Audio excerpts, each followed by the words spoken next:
I went to a monthly local comic book show, picked up a few books. Let's see what they are. Up next on this video from Bronzeville Comics.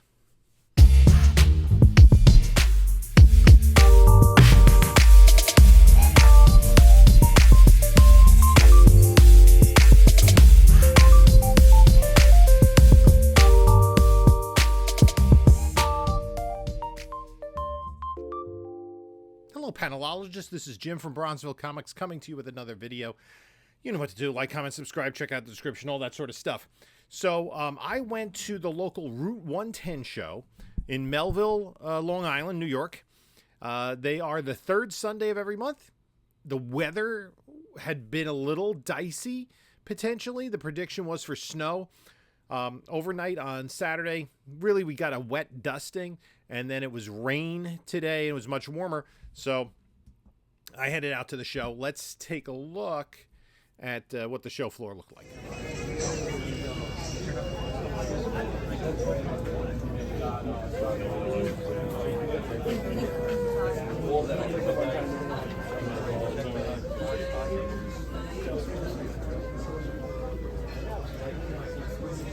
We're talking more about Constantine too. Yeah, right. So, the $30.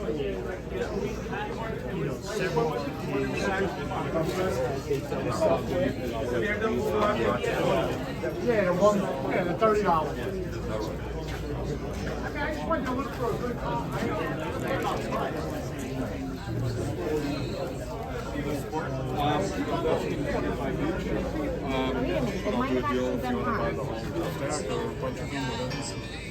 I have them. I don't know what they're.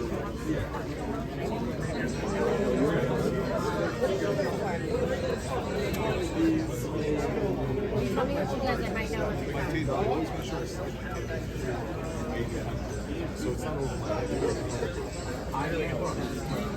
That's my favorite breed. And I got an extra, and thank you. And I bought an empty short box in case somebody wanted to fill it.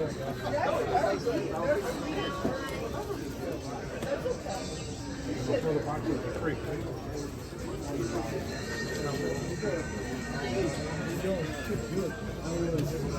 Pretty good, pretty good. Can't complain. How about yourself? Good. Yeah? You're selling cuttable stuff. What are you selling? Cuttable stuff.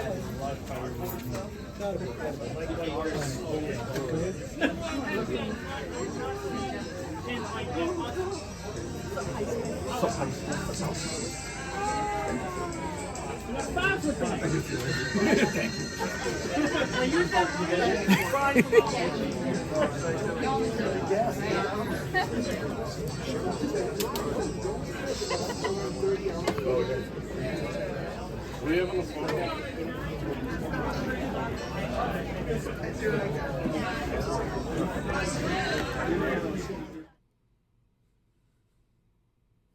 So you see all the vendors there. There were some good books there. I ran into a bunch of people in the community, obviously sellers there, and some people that came up and said hello. Always appreciated it. I had a conversation with Jerry the Jitterbug, who was there. I would imagine he's going to do a video on the show. So what did I pick up? I picked up, this was actually this is low grade. The dealer threw it in with a few other books I got. This is Flash number 198. This is the first solo Zatanna story. In here, Zatanna, I have a lot of faith in. I've been loading up on Zatanna books over the last couple of years. I'm pretty confident we're going to see her be something, I think, fairly major in the DC universe. So I like that. They also had another Flash book that I picked up. This is kind of a mid-grader, just a run filler for me, number 274. And then I said, you know what? Let's collect this title. I think there were only 5 issues of Captain Action. This is Captain Action number 4. Nice Gil Kane cover. Also, Gil Kane did the interiors. So that is kind of a cool book. The Captain Action, for those of you that don't know, this predates me. He was an action figure in the 1960s. I guess kind of a competitor to G.I. Joe in many ways, but, not a soldier, but he was just an action hero. But he was a captain. And you could buy different costumes for him to wear, including there was a Captain America, I think Superman, Batman, Green Hornet, maybe even the Lone Ranger. I remember as a kid, Mego It might have been the first line they featured was Action Jackson, right? It was just basically somewhat similar, kind of a G.I. Joe knockoff, an action figure, right? Where you could buy all sorts of different outfits. He could be a paratrooper, he could be on safari, he could be, I don't know what else, in the army, a firefighter, a spaceman, I forget. And on the back, I think the back of the card that he came in, if it was a blister pack, there were all these different outfits. I'm like, oh, wouldn't it be cool if you could have superhero outfits? Now, Captain Action already had them. And then within a few months of me saying that, little 6-year-old me, I saw the DC, the Meagle line of superheroes, the world's greatest superheroes, for sale at my local Corvettes, and my Nana got me the Batman. Anyway, speaking of Batman, a pretty solid mid-grade copy of Detective 357. So that is fun. And then Street Side Anthony had this book, and it had been in that big and I was looking at it. He made me an offer I couldn't refuse. This is issue number 1 of Dark Shadows. Dark Shadows was a TV series in the early 1970s through syndication. It was essentially a gothic horror soap opera. I saw a little bit of it, but I thought that I like these Gold Key issue number 1 for TV series. It's kind of borderline. I may submit this after a press to see what it looks like. I'll probably put it in the collection for now, maybe give it a press and move on with it. I was able to find a DC 100-page romance book. This is lower end of mid-grade, probably like a 4.5. It's Young Romance 197. So this I didn't have in my 100-page romance collection. And then on the wall, the dealer John also had a whole bunch of Mark Spears covers.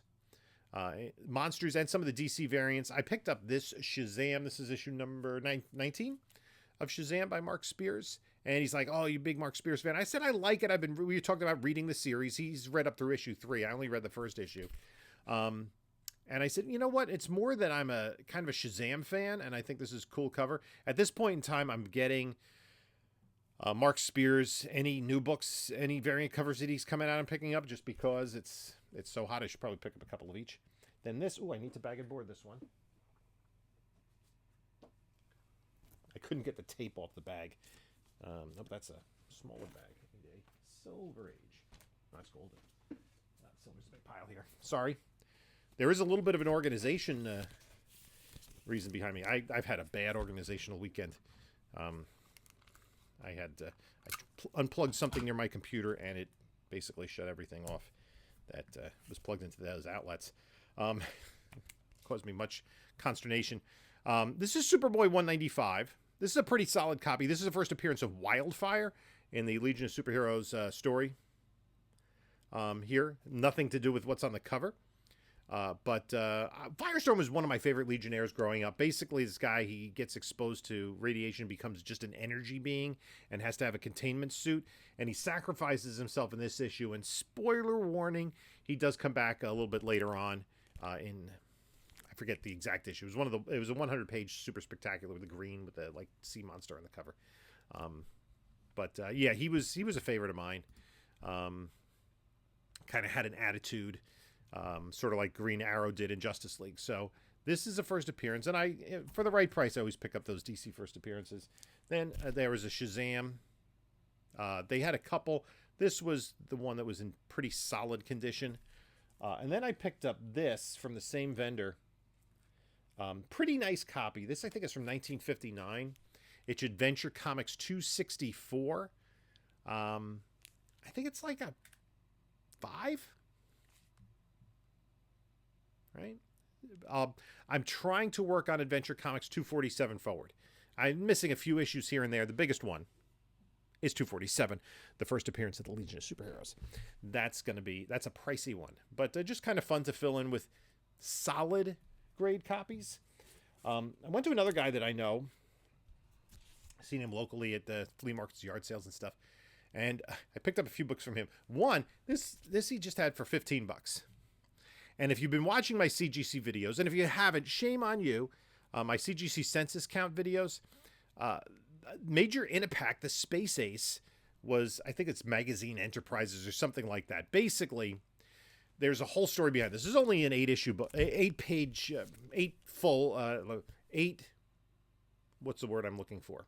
It's very late at night when I'm doing this, and I have off tomorrow. It's okay, I have off all week. Wraps. There are only 8 wraps as opposed to 16 in a standard comic book. Even this is from 1951. It's in pretty nice shape. I would say it's like a 7. Probably not worth getting graded, but this was a giveaway, right? Major Inapak, the Space Ace.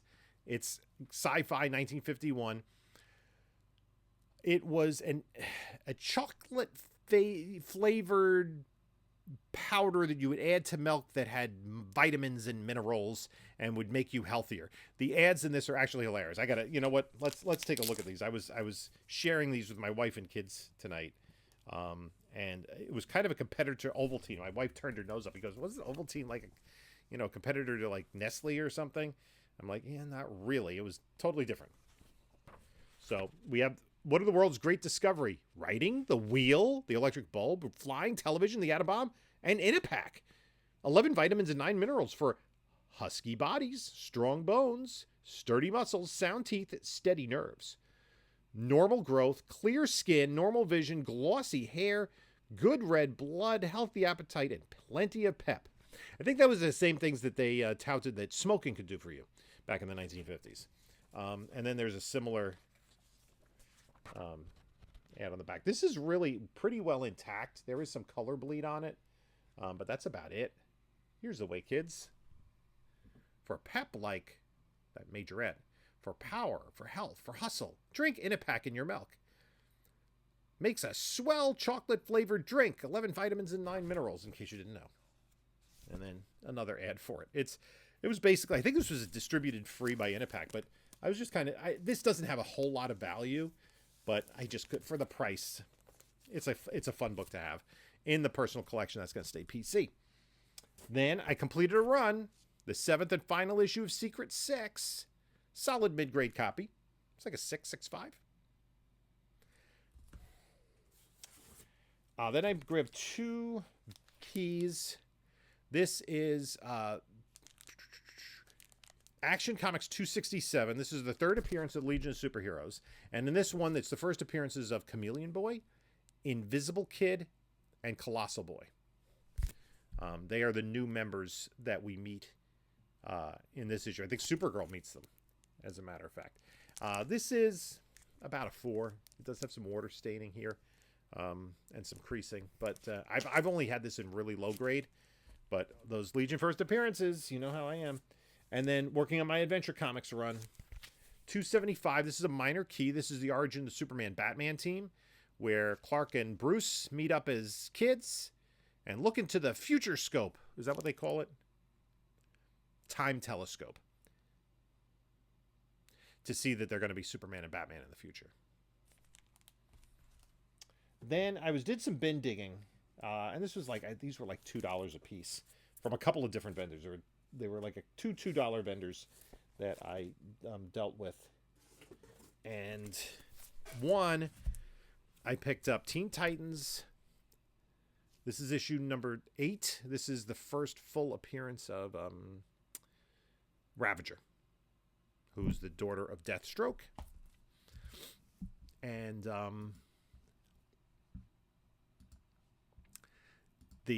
let's see.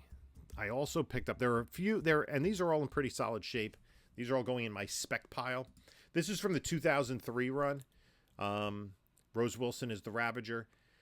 Then this, I love this. This is the first cameo appearance of Miss Martian. I have a bunch of copies of this. Miss Martian used as a main character in Young Justice. Also have Kid Devil on the cover. And then this is a ton of cameos. Enigma, Riddler's daughter, Osiris, Little Barda, Molecule, Talon, the Tim Drake of Earth 3, Young Frankenstein, Masi Manos, Powerboy, Bombshell, and Hotspot. All cameo appearances. Then issue 39 is the first full appearance of Miss Martian. And the first appearance of Bombshell, who went the same experiments as Captain Atom. It also has, I don't know if this, it's not his first appearance. His first appearance is actually in 34. Zachary Zatara, who's the cousin of Zatanna. And then finally, issue number 40, which is the first cover appearance of Miss Martian. So, yeah, I kind of, I have some faith in Miss Martian, some hope.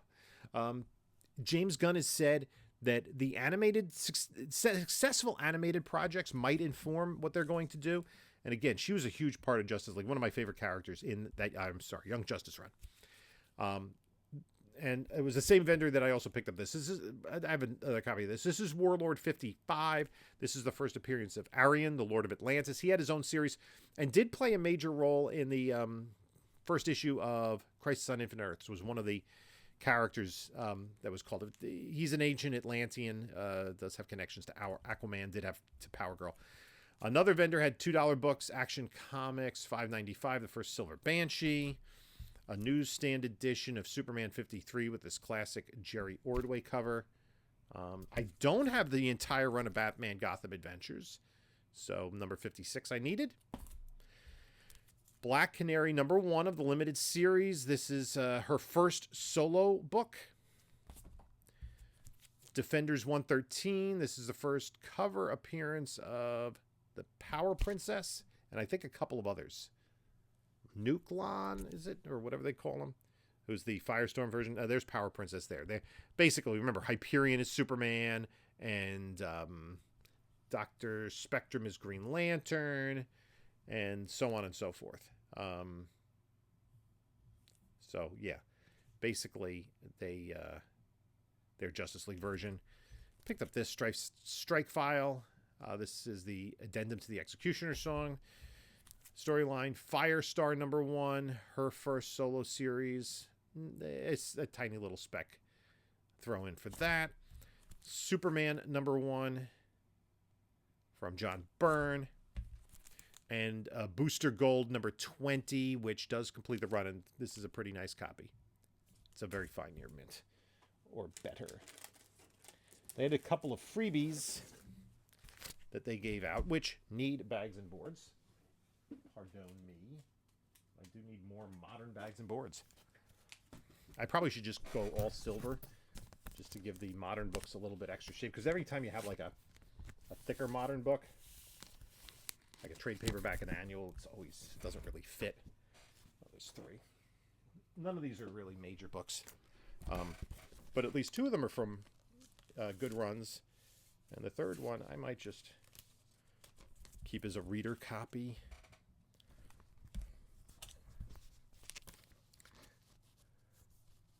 Yeah, this is so exciting to see me bagging and boarding comic books, isn't it? I'll cut as I apply the tape.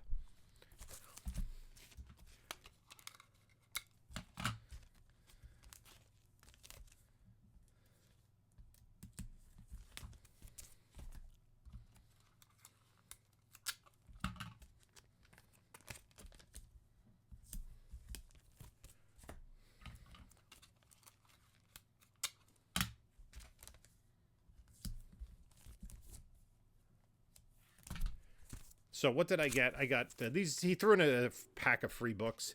Punisher 61, Uncanny X-Men. Always good to get an Uncanny 227, and All-Star Squadron 59. Appreciate it. Do have all those. Blah, blah, blah. Whoops. Whoopsies. And then, Guy had really good deals on these. I got Action Comics 290. It's a nice copy. Needed for the Action Comics run. It just has a little bit of tanning, but a little bit of wear, but that's probably like a 6. Nice book. I'm gonna put tape on it. I always put painter's tape on the Mylars because Mylars just like, you try to open them up with Scotch tape, doesn't work. And I'm working on my Detective Comics run. Why not? This is issue 301. Nice 12 center. Again, this is a pretty sharp copy. Probably in that 6-ish range, give or take. And it's funny, as I was the second guy that had $2 books, I was at the booth next to him, and I picked up this last one. This is Justice League of America 110. This is the second appearance of John Stewart in a key storyline, a storyline involving the Key and Dead Santa Claus. So somebody was like buying his wall out, so he refilled the wall, and I'm at the next vendor, and I look back at his wall, and I saw a book, and I'm like, yep, give me that. And he gave me a great deal on it. It is Adventure Comics 428, first appearance of Black Orchid. And if you watch the channel, I have a lot of these. I probably have about 10 of these. This is one of my spec plays. Listen, it's not a bad spec when you get it for the right price. Give it to me for $10. I'll take that. And if it ever hits in the Justice League Dark or something, cool. If not, it's, probably still going to be worth that kind of price, being a nice, it's a 20 cent or 20 center. This is from 1973, right? Yeah, I believe it's from 73. So that is a fun book to have. So that does it for the haul. No huge keys, but some nice, solid condition, early 60s, late 50s run fillers for me. Action, detective, and adventure. I'm kind of now working on a Detective Comics run. I'm also working on an Action Comics run. The thing about both of those is I'm never going to finish it. Like, I'm kind of crazy. I'm working on a Superman run, a Batman run, detective, action, adventure. I'm never going to get all the way down to number 1, but at least maybe, like, go Silver Age up. Realistically, 100 up for Batman and Superman is very attainable. 247 up for adventure. And I could go maybe to the early 50s. So what do you think is the coolest book? I do like that Captain Inapak book. That is kind of fun. But I also like picking up some of those DC early Silver Age books. So I'd like to thank you for stopping by. Let me know what you think about the pickups in the comments below. In the meanwhile, I'll take a look at a couple of my other videos here. And this is Jim saying until next time, enjoy your comics.